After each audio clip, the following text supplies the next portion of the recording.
देश और दुनिया से जुड़ी सबसे बड़ी खबरें लेकर हैं। दोस्तों, अनलॉक का फेज 1 30 जून को खत्म होगा और उसके बाद अनलॉक 2 का फेज शुरू हो जाएगा, जिसमें सरकार आपको और भी छूट देने की तैयारी में लगी है। लेकिन दूसरी तरफ चीनी बीमारी के मरीजों के केस में लगातार बढ़ोतरी देखी जा रही है, जिसने सरकार को भी चिंता में डाला हुआ है, जिससे सरकार एक बार फिर लॉकडाउन लगाने का विचार कर रही है। लेकिन सबसे पहले एक बार चीनी बीमारी से संक्रमितों के आंकड़े देख लेते हैं। पिछले 24 घंटे में रिकॉर्ड 14,721 संक्रमित बढ़े हैं और अब तक 3,95,000 केसेस हो चुके हैं। दिल्ली में मरीजों की संख्या 50,000 के पार है। आज की बड़ी खबरों में आप देखेंगे गाड़ी, घर, बाइक, फोन की EMI आपको भरनी होगी या नहीं। जानिए सरकार का बड़ा फैसला। साथ ही साथ 30 जून तक जरूर निपटा ले ये काम, वरना हो सकता है बड़ा नुकसान। और भारत कारोबार खत्म कर चीन को होगा बहुत बड़ा नुकसान। सुनकर चीन की उड़ गई है नींद। और जानिए कब से खुलेगी देश में एक बार फिर से जिम। और चीन का कर्ज नहीं चुका पाने पर पाकिस्तान ने हर्जाने के नाम पर भेजी 1000 लड़कियां। और साथ ही तुरंत हटाएं ये चाइनीज ऐप अपने फोन से, वरना होगा बड़ा नुकसान। इन सभी खबरों को विस्तार से जानने के लिए वीडियो को पूरा जरूर देखिए दोस्तों।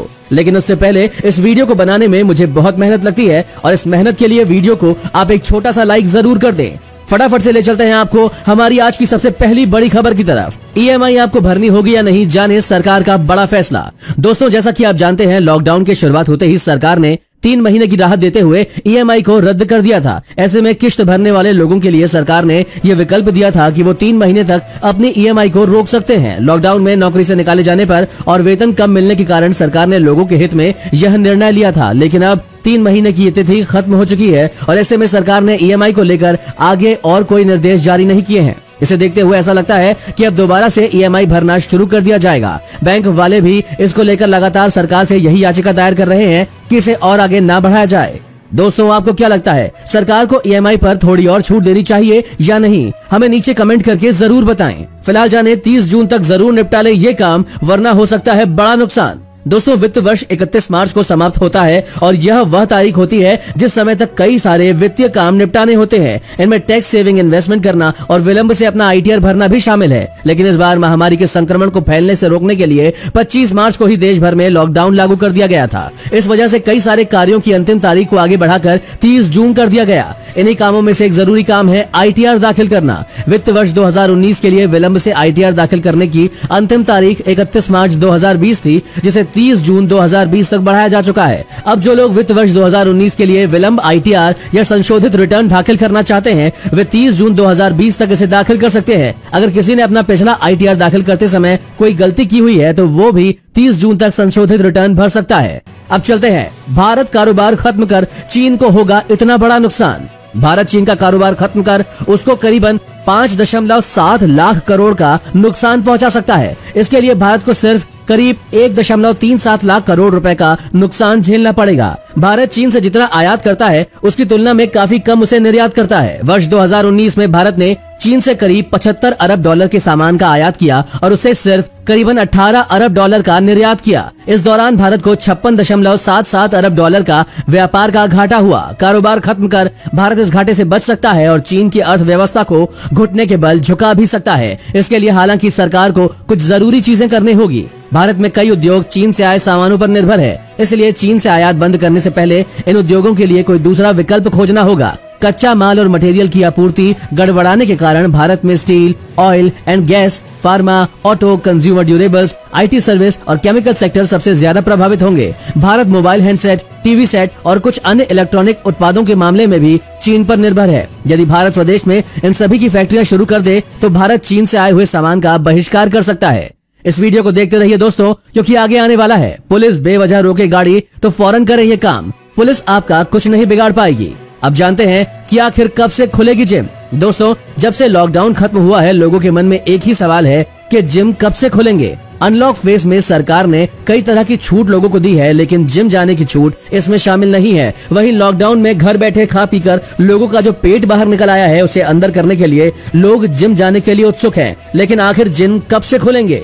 दोस्तों, सरकार के मुताबिक जिम चीनी बीमारी के संक्रमण का मुख्य कारण बन सकता है, क्योंकि जिम में एक ही उपकरण का इस्तेमाल बहुत सारे लोग करते हैं। जिम करने के बाद आया हुआ पसीना भी चीनी बीमारी के संक्रमण को न्योता दे सकता है और साथ ही मास्क पहनकर जिम करना भी बहुत मुश्किलें पैदा कर सकता है। ऐसे में सरकार जिम को खोलने का विचार कर ही नहीं रही है। जब तक चीनी बीमारी की दवाई भारत में नहीं आ जाती तब तक जिम खोलने की कोई भी उम्मीद नहीं है। इसलिए हो सके तो आप घर पर ही व्यायाम और योग करें। साथ ही जानिए, चीन का कर्ज नहीं चुका पाने पर पाकिस्तान ने हरजाने के नाम पर भेजी 1000 लड़कियां। जी हाँ दोस्तों, पाकिस्तान की सरकार ने कर्ज न चुका पाने के कारण पहले अपने यहाँ के गधे, भैंस, मुर्गियाँ इत्यादि बेची। इसके बाद अपने राष्ट्रीय पशु की हंटिंग भी शुरू करवा दी। इससे बात नहीं बनी तो अब पाकिस्तान अपने यहाँ की लड़कियां सप्लाई कर रहा है। जी हाँ दोस्तों, खबर है कि चीन के कर्ज का इंस्टॉलमेंट ना पटा पाने पर पाकिस्तान जब फेल हुआ, इस सूरत में चीनी सेना के अधिकारियों ने पाकिस्तान पर जब दबाव बनाना शुरू किया तो पाकिस्तान ने चीन को लड़कियां सप्लाई का काम शुरू कर दिया है। पाकिस्तान ने 1000 लड़कियों की पहली खेप चीन भेज दी है। ये लड़कियां पाकिस्तान की ही हैं और इन्हें तरह तरह से फंसाकर पाकिस्तान ने चीन के हवाले कर दिया है। पाकिस्तान ने चीन के साथ अनऑफिशियल समझौता किया है, जिसके तहत जब भी वो कर्ज का इंस्टॉलमेंट देने में फेल होगा तब वो चीन को कुछ पाकिस्तानी लड़कियां सप्लाई करेगा। साथ ही जानिए, पुलिस अगर बेवजह रोके गाड़ी तो फौरन करें ये काम। दोस्तों, अक्सर लोग सोचते हैं जब गाड़ी चला रहे हैं और पुलिस अचानक से गाड़ी रोक ले तो क्या करना होता है। चलिए हम आपको बताते हैं। इसके लिए सबसे पहले तो आपको पुलिस से किसी भी बात में बहस नहीं करनी है। अगर आपसे आपका लाइसेंस और आपकी आरसी मांगी जाती है तो तुरंत दे दें। अगर आपने कोई नियम तोड़ा है तो आप उन्हें चालान बनाने को कहें और अगर कैश मौजूद ना हो तो उनसे कहें कि आप कोर्ट में जाकर चालान भर देंगे। उनसे किसी भी तरह की बदतमीजी या किसी तरह का झगड़ा ना करें, क्योंकि इससे पुलिस को आपको अरेस्ट करने का अधिकार मिल जाता है। अगर पुलिस आपकी तलाशी लेना चाहती है तो ये आपकी इच्छा पर निर्भर करता है कि आप पुलिस को अनुमति देते हैं या फिर नहीं। अगर आपको लगता है कि ये सही नहीं है तो आप पुलिस से सर्च वारंट दिखाने को कहें। जब आप सर्च वारंट दिखाने को कहेंगे तो पुलिस खुद ही पीछे हट जाएगी। अगर किसी कारण से पुलिस आपको थाने चलने या फिर कुछ और करने को कहती है तो सबसे पहले अपने वकील से बात करके उन्हें पूरी घटना की जानकारी दें। अगर आप इन सभी चीजों का ध्यान गाड़ी चलाते समय रखते हैं तो आपको कोई भी किसी भी तरह की परेशानी बिल्कुल नहीं हो। आगे देखेंगे दोस्तों, 6000 से अधिक सरकारी पदों पर भर्ती चल रही है। ऐसे भरे फॉर्म, जानिए विस्तार से। मगर उससे पहले रूस ने दोस्ती का फर्ज निभाया, अब भारत को हथियारों की कमी नहीं होगी।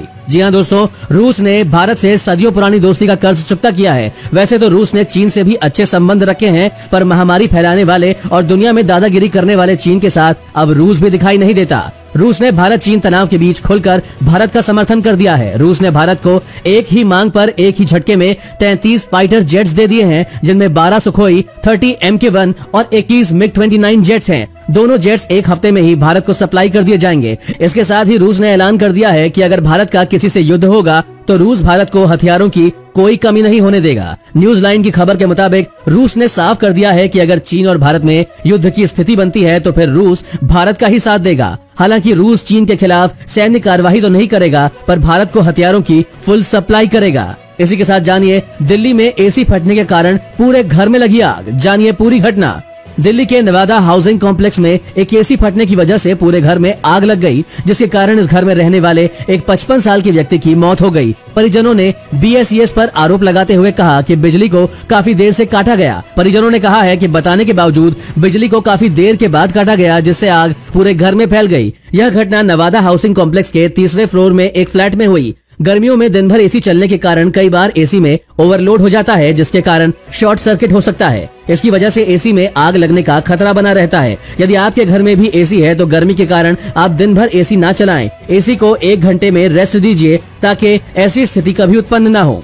साथ ही जानिए दोस्तों, 6000 से अधिक सरकारी पदों पर भर्ती के लिए चल रही है आवेदन प्रक्रिया। सरकारी नौकरी की तलाश कर रहे उम्मीदवारों के लिए एक अच्छी खबर है। राजस्थान अधीनस्थ और मंत्री स्तरीय सेवा चयन बोर्ड, राजस्थान के होमगार्ड्स विभाग, Rajasthan university of health science और राजस्थान लोक सेवा आयोग ने हजारों पदों पर भर्ती के लिए आवेदन मांगे हैं। इन सभी भर्तियों में 8वीं पास वालों के लिए भी भर्तियां निकाली गई है। इन सभी भर्तियों पर आवेदन करने के लिए इनकी आधिकारिक वेबसाइट पर जाएं और आज ही आवेदन करें। इसी के साथ आगे 21 जून को सूर्य ग्रहण, इन 4 राशियों पर पड़ेगा बुरा असर। जानिए कहीं ये राशियां आपकी तो नहीं। उससे पहले जानिए कि दुनिया के अमीरों में 11वें नंबर पर पहुंचे मुकेश अंबानी। रिलायंस जियो बनी देश की 5वीं सबसे बड़ी कंपनी। रिलायंस इंडस्ट्रीज लिमिटेड के चेयरमैन मुकेश अंबानी दुनिया के अमीरों की लिस्ट में 11वें नंबर पर पहुंच गए हैं। एशिया के सबसे रईस शख्स मुकेश अंबानी की दौलत पहली बार 60 अरब डॉलर यानी कि 4.58 लाख करोड़ रुपए पार कर गई है। इस बढ़त के साथ ही अंबानी ने Spanish fashion retail chain Zara के संस्थापक और पूर्व चेयरमैन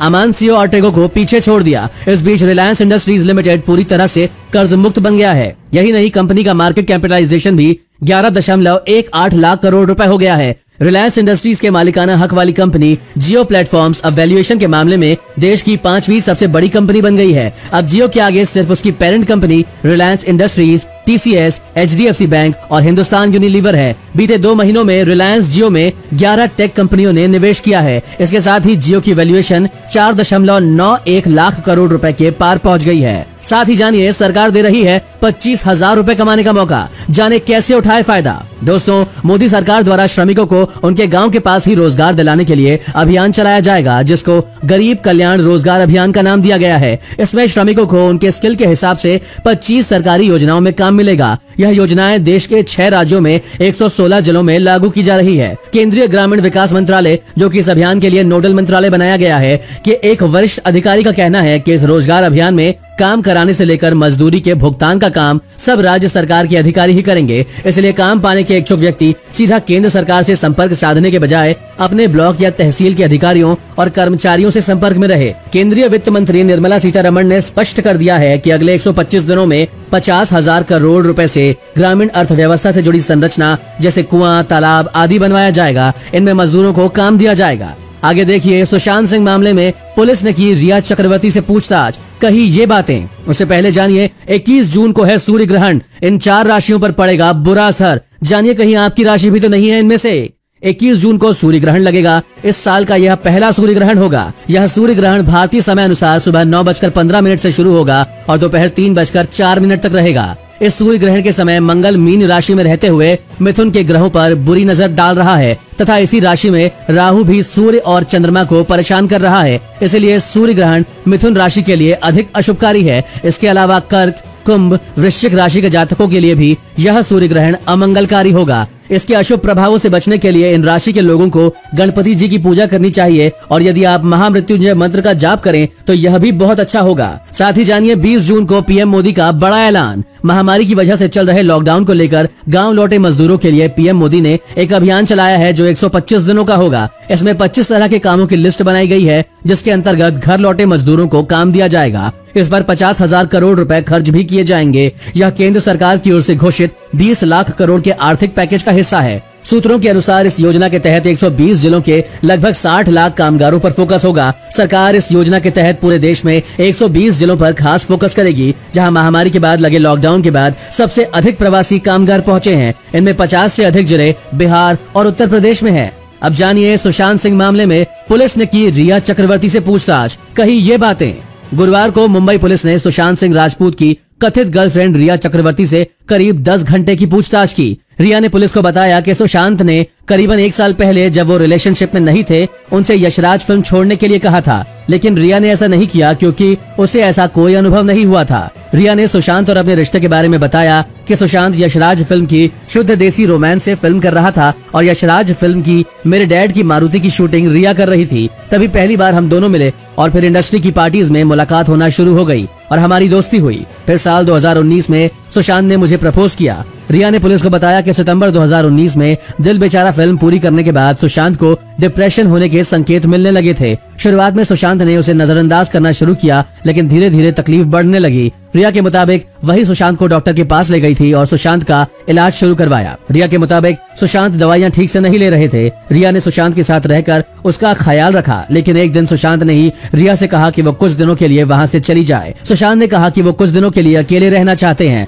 सुशांत के लगातार कहने के बाद रिया सुशांत के घर से चली गई और उसी के बाद ये घटना हो गई। आगे जानिए दोस्तों, चीन का आरोप, गलवान घाटी को अपने हिस्से में होने का दावा कर रही है चीन। बोला भारतीय सेना ने पार की सीमा। लद्दाख की गलवान घाटी पर सोमवार को हुए भारतीय चीनी सेनाओं के बीच झड़प में 20 भारतीय जवान शहीद हो गए। इसके बाद से ये मामला लगातार बढ़ता ही चला गया। गलवान घाटी को लेकर चीन अब दावा कर रहा है कि यह चीन का ही हिस्सा है। इतना ही नहीं, चीन का कहना है कि उनके सैनिक पिछले कई सालों से उसकी सुरक्षा में लगे हैं और अपनी ड्यूटी निभा रहे हैं। चीन ने कहा कि 15 जून की शाम को भारतीय जवान कमांडर लेवल की बातचीत में तय किए गए एग्रीमेंट को तोड़ते हुए चीन की सीमा में घुस गए। दोनों देशों के बीच के हालात को जानबूझकर खराब किया गया। चीनी सेना और अधिकारी जब उनसे बात करने पहुंचे तो भारतीय जवानों ने हिंसक हमला किया, जिसके बाद दोनों सेनाओं के बीच शारीरिक संघर्ष हुआ और जान का नुकसान हुआ। चीन ने आगे कहा कि भारतीय जवानों ने सीमा पर उन्हें कम आंका, चीनी सैनिकों की जान को खतरे में डाला, साथ ही दो देशों के बीच सीमा समझौते का उल्लंघन किया। जो दो देशों के बीच अंतर्राष्ट्रीय संबंधों का भी उल्लंघन है। इस बारे में अपने विचार कमेंट में साझा जरूर कीजिएगा।